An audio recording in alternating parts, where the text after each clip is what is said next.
All right, welcome back, everyone. I am your host here, Rashad Bakir, with my college sports show. We're going to be talking college football, though, and I'm going to get into the Big Ten Media Days upcoming and sort of just give my little preview of things, how I see the Big Ten Conference being played out this year, who are certainly are the favorites, who are the um, contenders, and who are the pretenders. Okay. And then I'll peek into some other crystal ball things with regard to teams' projections, outlooks that they have for themselves for this year and also next year. Early preview of some things with this Big Ten. Now, of course, the Big Ten is the reigning two-time national champion conference, obviously having Michigan win the season national championship in 2023 season for 2024 national championship game. And then, of course, last season, Ohio State, its nemesis, winning it last year, 2024 season in the 2025 national championship game. Okay. So will there be a three-peat for the Big Ten? We will certainly find out this year. And again, I'm going to go through those who could be the contenders and certainly those who are the pretenders. Now, we want to first start off with the reigning national champion, Ohio State Buckeyes, or the Ohio State Buckeyes. And so, obviously, like many of you know already, there's been a lot of changeover because all the talent that was departed from NFL folks and transfers. And so, just as a general overview to Ohio State, because I'm going to go in a little more depth into these teams when I do my top 25. So, right now, I'm just giving you, since I'm talking about the conference, so I'm just going to give you my short takes overall. Like I said, just focus on the contenders and who are the pretenders. Simple enough. And how do I see the conference unfolding? So, you have the Ohio State, as I mentioned, and with as we know, the quarterback situation is an unknown. They open up with who none other than Texas, okay, a team they saw last year in the playoff that nearly beat them. That certainly gave them a game that they would have expected to have, and had gone a certain couple plays going a certain way. We're talking about a different situation, but nonetheless, Ohio State pulled it out. And so they will see first game up, Texas. And that's going to be a key game because obviously that's going to give teams momentum, either or these teams, some momentum, and certainly give a lot of people an idea as far as like, oh, what are we going to be saying with Ohio State? They have some issues. Certainly got to replace their offensive coordinator, Chip Kelly, who went to the NFL, returned to the NFL. And then, so you're going to be looking at that, looking at the chemistry, looking at how quarterback play. They're going to have their all everything um, receiver, Jeremiah Smith back on defense. They have, key pieces back. Caleb Downs, who certainly is going to be a surefire first round draft pick in next year's draft. And so they have pieces to be certainly a contender. And they're certainly are going to be ranked in the top five in most people's projections for the preseason poll, which puts them certainly in the top tier automatically for conference championship contention. Okay, easy enough, easy said, easy enough within that. Next, let's look at the Oregon Ducks.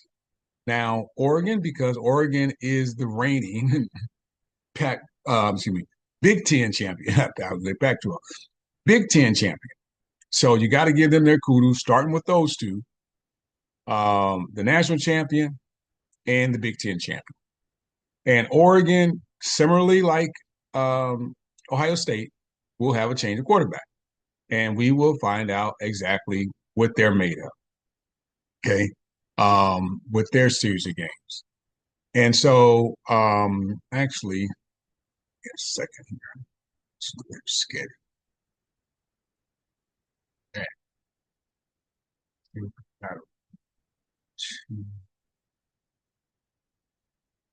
I have some teams I got to be checking out. So 2025,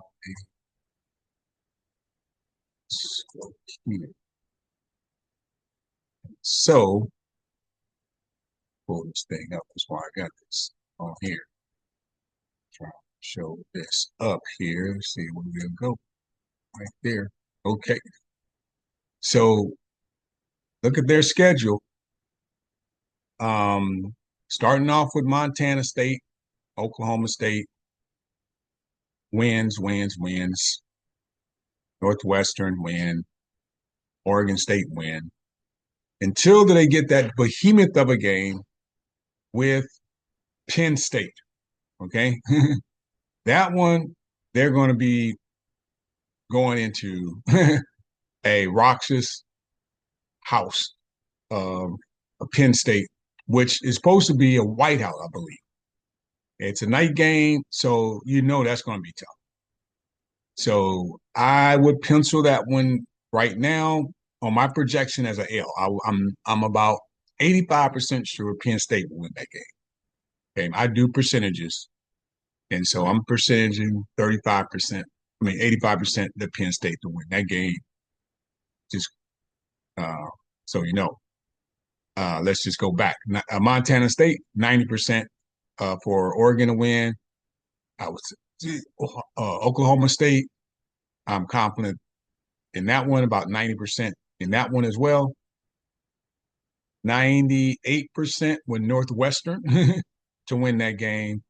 And versus Oregon State, I'm also going 95%.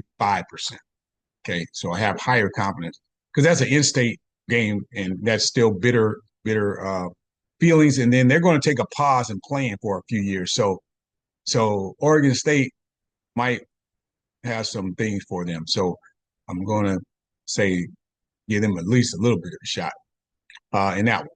Okay, now as I've already mentioned with Penn State, only giving them about what I say 15% chance. Now these gonna be top 15 teams.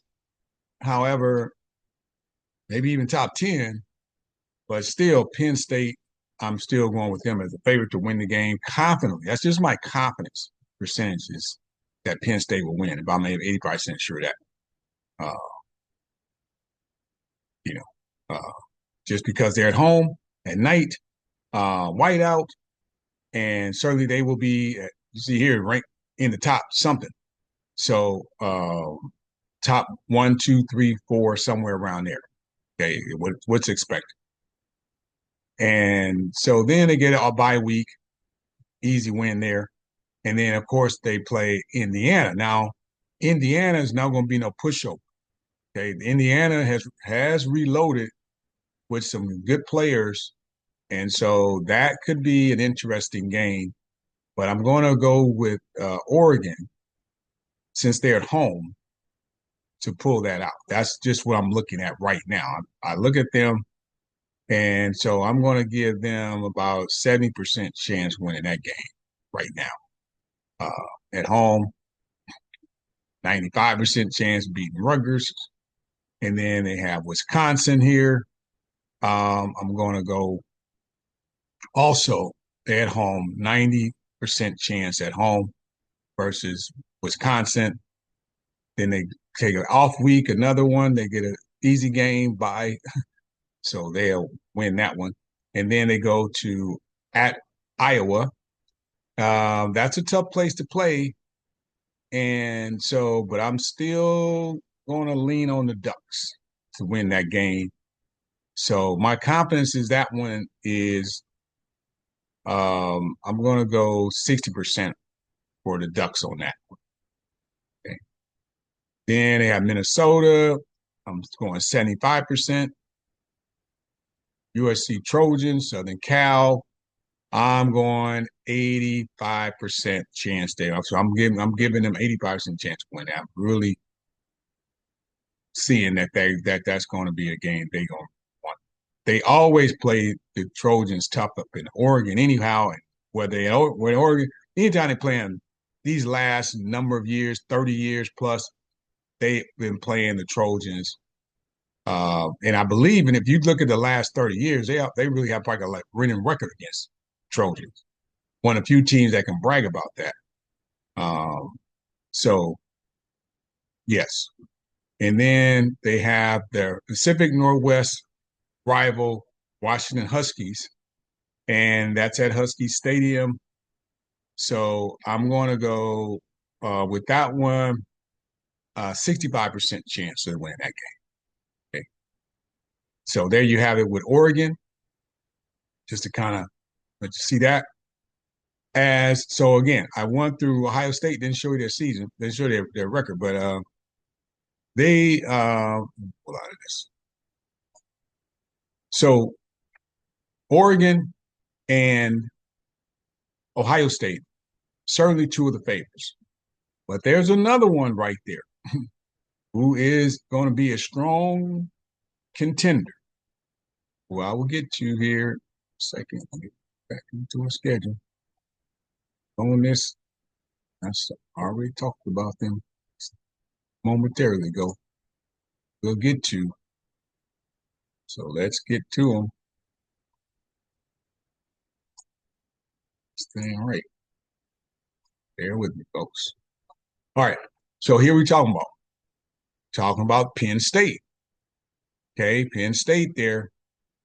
Another team projected as a contender, like as I mentioned before, going to be ranked high in the preseason poll, at least top 5 somewhere thereof, anywhere between 1 and probably 4 at worst.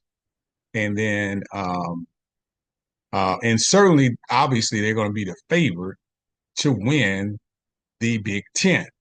So so this is amongst my strongest contenders. Okay, my top 3 so far strongest contenders. So again, they start off with who? Nevada. Who? Nevada. Who? Nevada. Start off with Nevada. Okay, pencil that one. 95% chance. Beaver Stadium, yes. 95% chance. Probably should be like 98%. Okay, so we'll bump that up, 98%. FIU, 99% win. Villanova, same thing, 99% win. Off. Then, of course, they got the Mighty Ducks coming in, which I already said I'm giving them 85% chance to win that game. Okay. To the Penn State Nittany Lions. Okay. And isn't it ironic that Penn State is the Nittany Lions, but their stadium is Beaver Stadium? Anybody know the history of that? Why it's Beaver Stadium when their nickname is Nittany Lions? So it's curiosity there. Then of course they got go to West Coast. Now this could be interesting because when you look at UCLA, what kind of team are they going to look like with Nico under center, and this sort of revamped coaching staff and all this stuff. So that's going to be interesting because it could be a trap game because they're going to be coming off a big game with Oregon, and then they have to travel the following week across country to go to the West Coast and play at UCLA. A game they should win, though. Okay, so don't get it twisted. I'm picking them somewhere around 80% to win that game. However, that 20% will matter. Okay, so UCLA could play them tough, certainly in the first half, and then Penn State can just assert his muscle and just pull the game away. Not saying they're going to run away with it, but at least pull it away, convincingly. So, but it will be interesting because, again, like I said, that is a cross country trip from being at home to going now. So that usually will work in uh should work in their favor. They should be prepared for that. Okay. Then of course they got Northwestern win 90% chance of that. Iowa is going to be interesting. Historically has played Penn State's tough. So Iowa in Iowa. So I'm going to go 75% to make it respectful. So I'm going to say 75% chance win there. Okay. Off. And then drum roll at Ohio State. Now, again, these games have been relatively close the last few years in the series of this. So, and I don't expect anything different. And so what will make of this? So this one is like a toss-up game for me. This one I'm going 50-50 with. This is like a toss-up game. So so that's what I'm gonna just leave it at. It's a toss-up game. You know, either one of these, I mean, I'm gonna go 51-50, okay? 51-49, whatever. So 51-49 Penn State, simply because of quarterback play. Okay. I expect Drew Aller, since he's a returning veteran, over the new quarterback for Ohio State, whoever that might be at that time. So I can't say who is going to be the quarterback. The projected quarterback, Julian Sayon or whatever his name is, he could be there, but we'll see. Down that far down in the season, who knows? So, so because of that, I'm going to go 51 for Ohio State. I mean, Ohio State for Penn State. 51 for Ohio State simply because their veteran quarterback play, and so forth. That's what I can say, but that's really like a toss-up game. Then Indiana, another tricky game for Penn State here. So why? Because obviously Penn State's coming off Ohio State. And if they come out bruised and battered in that game, then that's going to really be interesting for the Nittany Lions going into playing Indiana, even though they're at home, because Indiana is going to be much improved, and a lot of their folks are saying that they're going to have actually a better team this year than they did last year. Okay, so that will be an interesting game. So that will be a game that will be similar like a trap game, but I'm not going to call it a trap game. But it's certainly a game that Indiana could surprise them in a close game. Okay. So this one, I'm also going to say that it's close, but I'm going to give it 55%. Yes, 55% chance for Penn State winning. Okay. That close because of because of that turnaround. Okay. Now let's go to the next ones here. And so let's see where we're at. Michigan State win 85%. Nebraska, I would say, depending on what kind of Nebraska team, that's another interesting team for this year. They have the potentiality to actually go 10-2, but I'm going with Penn State for this one. So I'm going to comfortably say 75% chance on that one. Okay. And then Rutgers, 90%. And there you go. Okay. Those are my top three contenders out the Big Ten.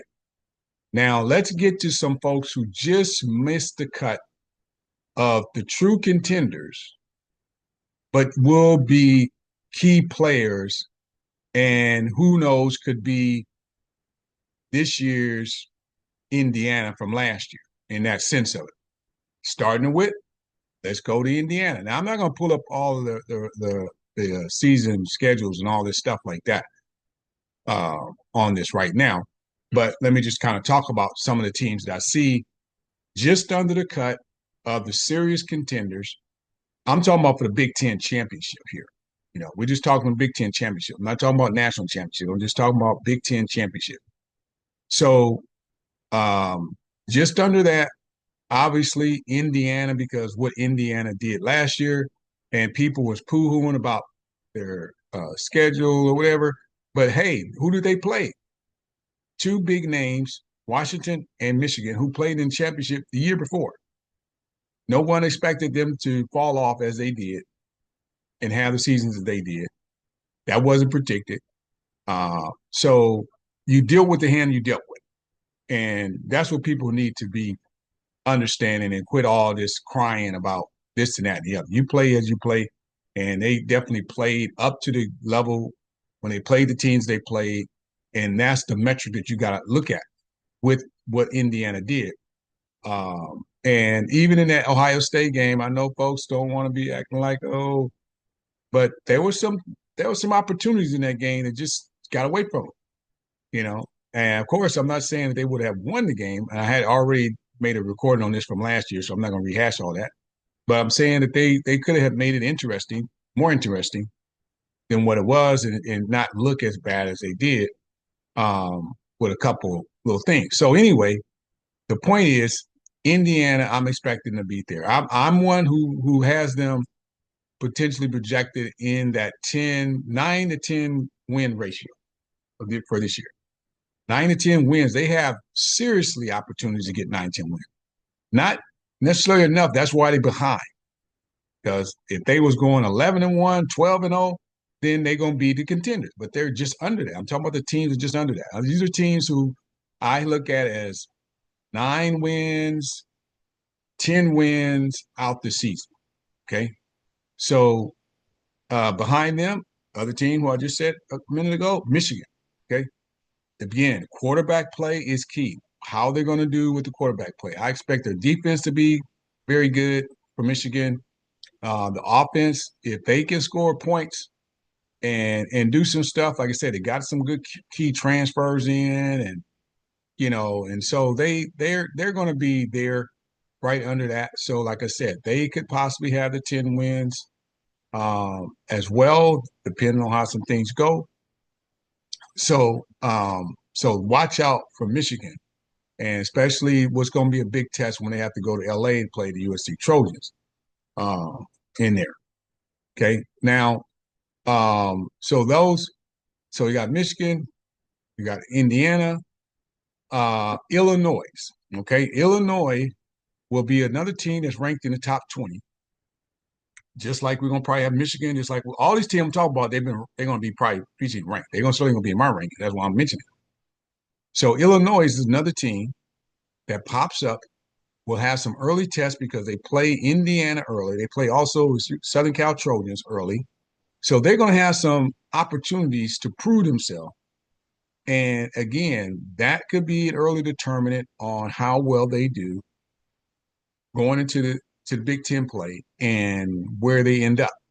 So again, they could range from the 8-win, 9-win, 10 wins season. So they're again expected to do well this year, and so like I said, they just below the strongest contenders, top 3.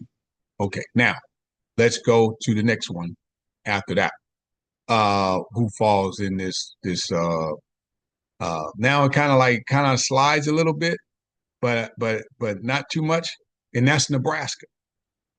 Yes, I'm saying Nebraska, right? Because of Nebraska's schedule.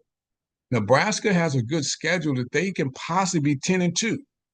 Okay, with losses to potential losses. I ain't gonna say sure losses, but potential losses certainly with Penn State and then somebody else.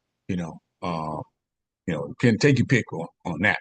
Because they got different games. They play Southern Cal, they play UCLA, they play a few teams in there that could trip them up. So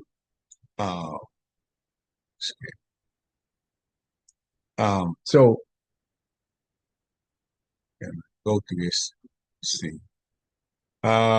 Michigan, yeah. So so that's where I see them. Yeah, I definitely don't see them going 11-1, but 10-2 sounds very reasonable for the Cornhuskers. So that's what I'll lead at. That's why I have them in here. So that's what I'm looking at with the Cornhuskers.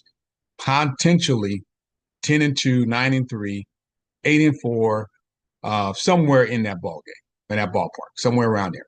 Okay. So they're just undercut. Now I'm kind of sliding, like I said, I'm sliding with these with more from going from 10s that will be potentially 10-2 to 9-3 to maybe 9-3, 8-4. So that's my trajectory here. So these 9, 8 win teams, okay, Southern Cal Trojans, let's put them up in there. Now, this is a team who also, depending on how things go, they could, I feel like their ceiling is 10-2 and their floor could be 6-6.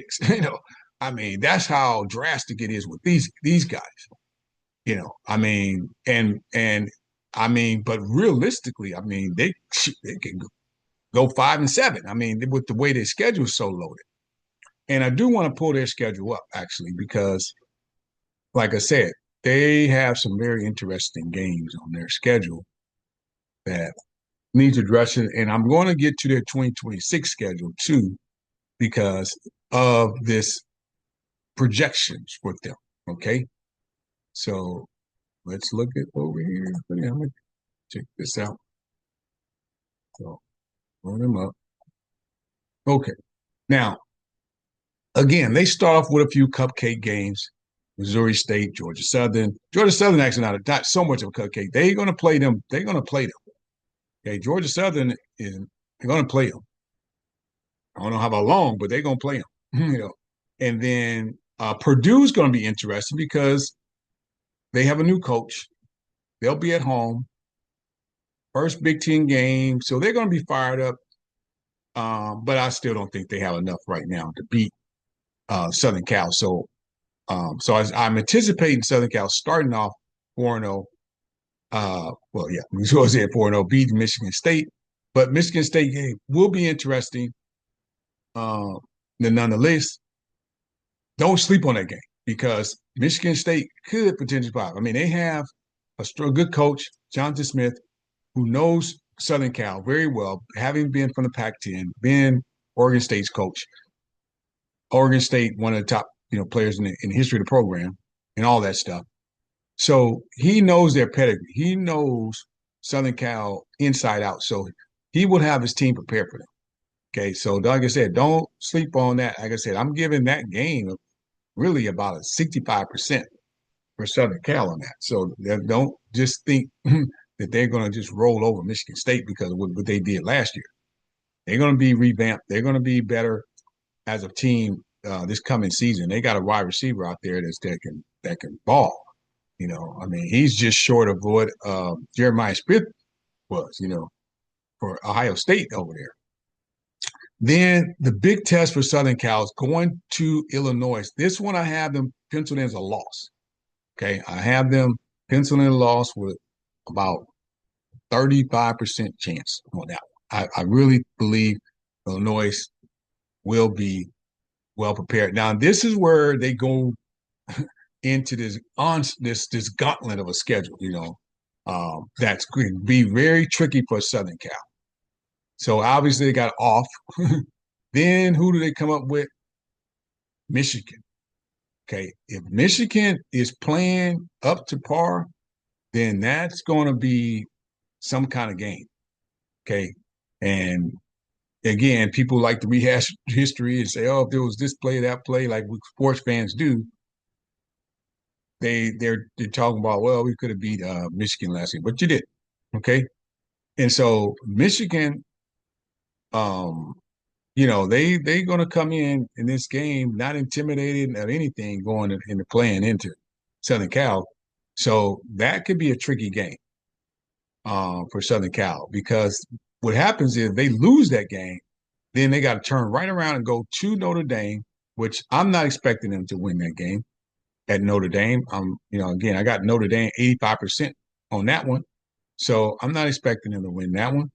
Then they are off. Then they go to Nebraska. Again, another tricky game, as I talked about with Nebraska. So I'm leaning on Nebraska. I'm leaning with either Michigan or Nebraska winning one of those games. Okay, that's where I kind of give Southern Cal their like fourth loss. Okay, their third. If they go in 8-4, that's one of them four losses coming in that one. Like I said, I have them losing to Illinois. I have them losing to Notre Dame. I have them losing to somebody else who I'll get to in a second. Okay. And then either or Nebraska or Michigan. Okay. Now, if they lose to both of them, they on a hard skid. Michigan, Notre Dame, Nebraska, three in a row. Wow. And potentially maybe four in a row if they lose to Illinois as well. That seat gonna be getting hot over there for Ring and Riley. But then, as we're gonna talk about here, what does the future look like? So then Northwestern, I got them about 85% winning that game. Iowa's going to be tough. So again, Iowa has some changeover in their program. They could be up there. There's the next team we're going to be talking about right after this one, and so forth. So that's going to be a tough game. And then if they get to at Oregon, which I have them as a loss because I got Oregon about 88% on that one. Okay, 88% chance Oregon. So that's a heavy, strong favorite for Oregon winning that. And then and with UCLA, a toss-up game. That's a rival game. Don't matter if they're playing the Coliseum or the Rose Bowl. That's going to be a tough, close game there. But I'm going to lean on the Trojans to win in that one with that. So again, we're talking somewhere between four loss. Now, if they get, like I said, they're talent-wise, it's going to be tough for them to get anything more than 10 wins out of this season, out of this schedule. You know, I mean, they would have to be clicking on all cylinders like a juggernaut to be 11-1 or even 12-0 with this schedule. I don't know anybody who's thinking they're going to go 12-0. No one. Okay, you know, I mean, that's calling a lot for them to go 12-0. I mean, they want to shock the world, surprising people and do it. That would be something. That would be like Riley's best coaching ever, if he can get that. But that's not likely. Okay. The schedule is too many landmines. When you playing Illinois, Michigan, and then Notre Dame, I don't see how you go through that unscathed. Okay. Then you're off. Thankfully, they got it off for them, they got off before they go to Nebraska. And Nebraska, that's going to be a tough place to play to win that game. Trust me, because they learned from last year, and they're going to be better at home. Nebraska, that is, and that game late in the year and all that stuff. So, like I said, that could be one of the two games between Michigan and Nebraska that I see them losing. I don't think that they beat both of those teams. And like I say, I lean more toward Nebraska because they're at home. But I'm not going to think that Michigan won't go in there Coliseum and beat them. So that's another one. And then there. So that's what we're looking at. Now, so you think this schedule is a tough one for Southern Cal. Let's go to their 2026 schedule. Okay. Hang on to this. This is nothing compared to that one. That 2026, they're gonna be looking at the same thing. They could be again 6-6, 7-5, or something. I mean, you look at this schedule for the USC for 2026 that we talk. I'm just jumping ahead because I'm gonna have a lot to say about this. For this season going to next year, all my USC folks out there, y'all better be best got y'all bootstraps stuffed up because next year it's gonna be a doozy. Y'all gonna be needing them recruits next year. Now look what you have on this schedule. Fresno State, and don't sleep on Fresno State because Fresno State, in-state school, their head coach was just at USC last year, and this is his first year, so he'll be in his second year, and he's going to have that program and that team ready to go come next year when they know they're going to be having that game circle up all year. That's all I'm going to be talking about is USC, beating this USC, beating this USC. That's going to be the talk of their summer. While USC is not going to be thinking of Fresno State the same way. They're not going to be thinking about Fresno State the same way, but Fresno State is going to have USC everywhere in the building to beat those Trojans. Trust me. Then, okay, now we don't have this exact schedule yet, but we know who they're playing. So then we know they're going to be playing, and that might be the last of the Notre Dame games because the contract and so forth. They haven't renewed that. So that's still to be determined what's going to happen between Notre Dame and this schedule coming up. Um, Notre Dame and the schedule.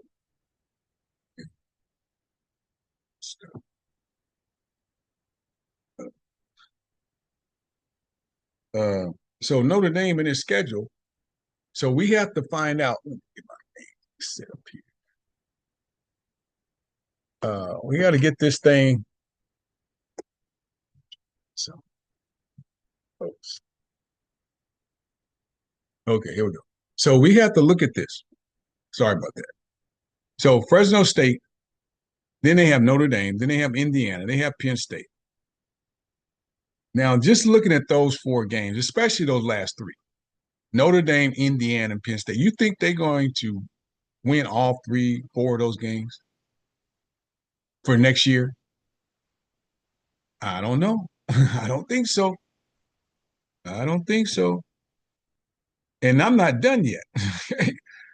I mean, at best, you're talking about maybe one loss, certainly two losses. Okay. Out of that. Then you scoot down. Now look at the other ones in there. Like I said, we don't know when they're going to play these teams, but they're in there. Ohio State, Oregon, Washington, at Wisconsin. I mean, like I said, you can lose all four of those games right there. Okay. USC can lose all four of those games. Ohio State, Oregon, Washington, and Wisconsin, because they play at Wisconsin. Wisconsin played them tough last year in the Coliseum. Could have darn near beat them that game, but they couldn't get it together. But they're going to be in Wisconsin. Wisconsin, as a lot of people are talking about, they might even have a new coach by next year. Okay. But they're going to be at home and they're tough at home. Washington always plays USC tough, whether they're in Husky Stadium or whether they're in the Coliseum. Okay. And the last couple of times they played, Washington has beaten USC. Okay. Both at home and both in the Coliseum. Oregon, as I just talked about, they on a roll against the Trojans right now. And I don't expect any let off next year because they will have their quarterback coming back. USC possibly could have a new quarterback in play next year. Maybe even a new coach, depends on how this season goes. And so that's going to be a tough one to chew on and bite and win, even though they're playing the Ducks at home. That don't matter. The Ducks don't care where they playing at. They play the Trojans tough all the time, anywhere, anytime, all that stuff. And then let alone the Buckeyes, who still will have their everything receiver, Jeremiah Smith, over there. Okay. Don't forget that. That'll be his last season because he'll be leaving after his junior year. He's going to be a junior. So, and the recruits that they have gotten, that Buckeye team will be loaded. Okay. So, so like I said, that's gonna be a tough one. That's gonna be a tough one. And I don't see within this, I mean, the best they can hope for is a 9-3 out of this. That's the best they can hope for this game. But realistically, we're talking about 4, 5, 6 losses. Okay. With this. I mean, Notre Dame, Indiana, Penn State, Ohio State, Oregon, Washington, Huskies. I don't want to spend too much time on this 2026, but I just wanted y'all to see this because I'm making this comparison. So y'all understand, y'all Trojan fans, especially y'all watching this, what y'all in for between this year and the next year. Keep y'all on track. Keep y'all understanding what's happening. Okay. Now, let me get back to these just under the cut pretenders that I've been talking about with the Big Ten here. So next is Iowa. Now, Iowa will have opportunities On like I said, they're a team you just don't know what is Iowa going to be. They seem like they're just trying to get there, but then they always stub their toe and whatever, and so they're always around that 8, maybe 9 win type of deal, and so they're just interesting. They're just interesting teams. So that's why I got them just in that little sort of bubble stuff, right where they're at. Nothing special with them. They can best hope for 8 wins. Um, like I said, they got a few, but yeah, they got Penn State, they have Oregon, they have Southern Cal at Nebraska. So yeah, yeah, 8 wins somewhere up in there for Iowa. Okay, and so next, with that group, we jump down again. So those are the teams from 8 to 9 to 10 rather, uh, wins that I could see. Okay, somewhere in there. Now let's get to those 8, 7, 6 win teams, and that's just basically the best of the rest kind of thing. Now we're talking about like the Michigan States, the Minnesotas, the Wisconsins, and the rest of them. Okay, they all in the same bag. You know, um, from that point on. But they got a few bottom feeders too up in there uh, that I'll get to. But yes, just in that range from the 7, 8, 7, 6 win totals teams. So that would be Minnesota. That would be the Michigan States of the world, and those folks. Um, Maybe Wisconsin, but again, that can go either way. They could either be a 4-8 team or 8-4 team. Wisconsin, I'm talking about, and so forth. So that's kind of like what you're looking at with them. Uh, wouldn't can't call it on who's going to be ahead of who because they're all basically like the same, interchangeable. And then the bottom feeders of this conference are again, like I said, who do you got left? Maryland, Northwestern, you know, those are going to be likely. Wisconsin can fall in there too, like I said. Rutgers for sure is in that. So that leaves, and then UCLA, I wanted to get to them. They're kind of like still in that 6, 7, 8. They're just trying to get to a bowl game. So they just make the cut, up in there. So yeah, UCLA, Washington as well too. Sorry, I didn't mention them too either in there. But Washington is another one of those who they're tweener. Either they're going to be sort of 6-6 to maybe 8 wins at best, kind of deal. That's kind of like why I see Washington um, this year, and then UCLA, like I said, just below that, they just try to get to a bowl game, so they're like 6 wins, 7 wins. Optimistically, they will hope for 8. That'd be phenomenal for them if they can get 8 wins, but they're comfortably just looking at 6. And like I said, their fan base is not really college football hungry. It's California, the weather, all that good stuff. So, they're very passe. I mean, it's notorious for that. I mean, you go look at a game and you can see the evidence of that, very apathetic to the team. Even when they was winning, they didn't have that kind of like sure loyalty. And most of you follow college football, you're understanding the situation over there at UCLA. But we'll see. And as I said, the bottom feeders of this conference, Maryland, Northwestern, and Rutgers, rounds it off for the most part there. And then, like I said, Wisconsin can kind of fit in there, from 6 wins at best. So they're another team trying to reach a bowl game for what's projected right now. I don't see them pretty much being any higher than 6, 7 wins. at best for Wisconsin. They certainly could upset somebody. So that's something that's going, like I said, and they play at home some games that they will have opportunities to do that. So, so this is what I say about them, but that's going to depend on some things, you know, because they got to go to Alabama. They have some games ahead of them. They got some big hitters up there: Michigan, Ohio State, Oregon. So, so they're going to be Illinois even in there, Indiana. So they're going to be battered and bruised up. Uh, I don't know where there's an upset alert game in there. Be honest with you, uh, based on their schedule. So yeah, they're gonna be in for some stuff. So that's my roundup for what I'm looking at with the Big Ten in 2025. My preseason preview.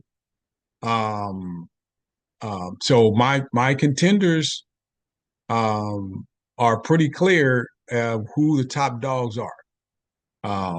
And that's the usual suspects, folks. The Ohio States, the Oregons, the Penn States.